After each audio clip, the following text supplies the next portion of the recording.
Chapter 38. Liberation through tension. "Jack, you're here," said the king. "Let me introduce you to everyone." Not good energy, whispered Cicero. Oh, there you are. One eye was poking out of the bag below the zipper while the kitten carried on beside me. An orange flame flickered from a man's hand up ahead.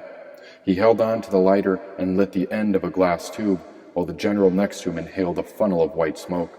After one big breath in, he coughed the smoke cloud across the table. Laughter rained out as the flame disappeared. Everyone was silent as they watched with eager eyes. The general who inhaled the hit of smoke tried to stand, but couldn't leave his chair. Then a sudden burst of energy snapped his body erect while a wave of desperation ran through his eyes. The drug had entered his system, and there was no turning back now. His neck contorted right, bones twisting through his chair. This general was terrified, white eyes gone bare, skin pale before green, staring dead ahead, as if he saw a ghost, or as if he was dead. Now the general stood up, wobbling in place, one arm reaching out, grabbing empty space. All these spectators laughing. One man slapped his knee, but the general kept reaching for something no one could see.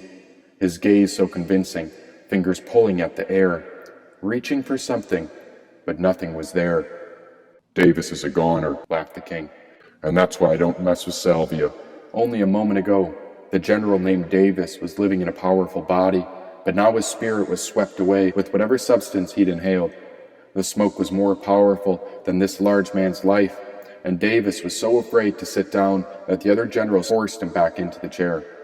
Making my way around the table, the chairs were filled with men and stunning mistresses hovering over on all sides. Ma took my eye and locked on to the king when T. Hammond slid the base of the arrowhead up from the canvas sheath. I was merely observing, watching the kitten and T. Hammond meander on by.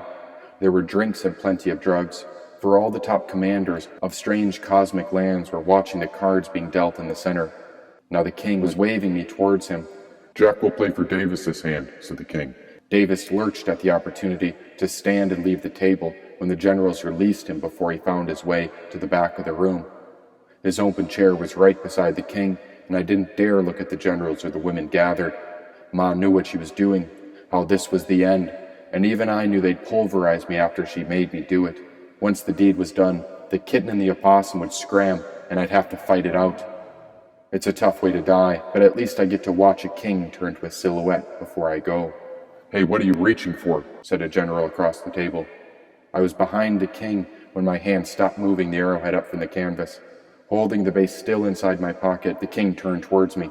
"Everyone meet the top extractor. He goes by Jack," said the king. "What's in his hand?" asked the general again. Everyone in the room turned to face me when I heard a woman shaking a pill bottle under the table. I heard it shake again, and once more for 3 distinct sounds. I looked up and recognized her face. She was dressed up like a whore. Jane dropped the pill bottle. My sister had her back to the door. "Hey, what's in your hand?" demanded the general. I pulled up T. Hammond's hand, letting go of the knife, and grabbed my fork instead. Then with my left hand, I took hold of a pill bottle from my other pocket and twisted the cap off. I used the fork to spear a new mushroom before I brought the fungus up under my mask where I fed it to my lips. I wasn't sure if brunch included lunch, I told the room. The whole table erupted into laughter when the king pulled me into Davis's seat. "Deal him in," said the king.